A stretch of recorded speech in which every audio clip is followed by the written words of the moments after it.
Well, hello again. Today I'm going to be fighting the inevitable.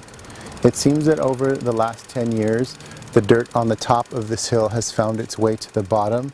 I believe this is also known as erosion. I don't like it. It brings an unpleasant shape to the hill. Now you're probably saying, why fight the inevitable? You know it's just going to come back down in a matter of years. And do you want to know why? Because wherever I go, things get better. Hillside, your beauty shall be restored.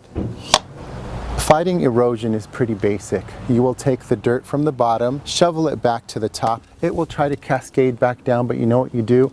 Is shove some big, beefy, weird things into the hillside. I got some logs and tree branches and lumber and junk. You could also go to Lowe's and purchase some netting and stakes and all that proper stuff, but you know what? Quit burying your money in the dirt. But Paul, could you really put a price on a relationship? I got some big pieces of lumber and some spare bricks that I had.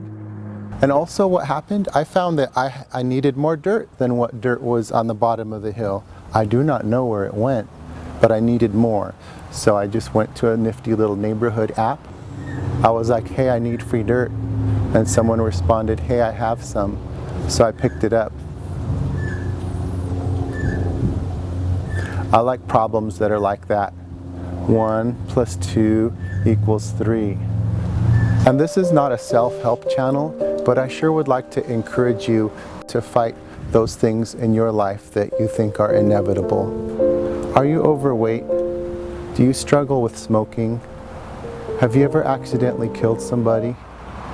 These things can change with some effort. Well, not the dead person. I guess you're going to jail for that. Let's continue fighting the inevitable. That's like an Avengers movie or something. Oh, that's what the dude said at the end of that one movie. I wish you well on your efforts. Okay, manual labor, here I come. Word up. Nobody says word up anymore. I gotta put a call into Cameo, get his opinion on the matter.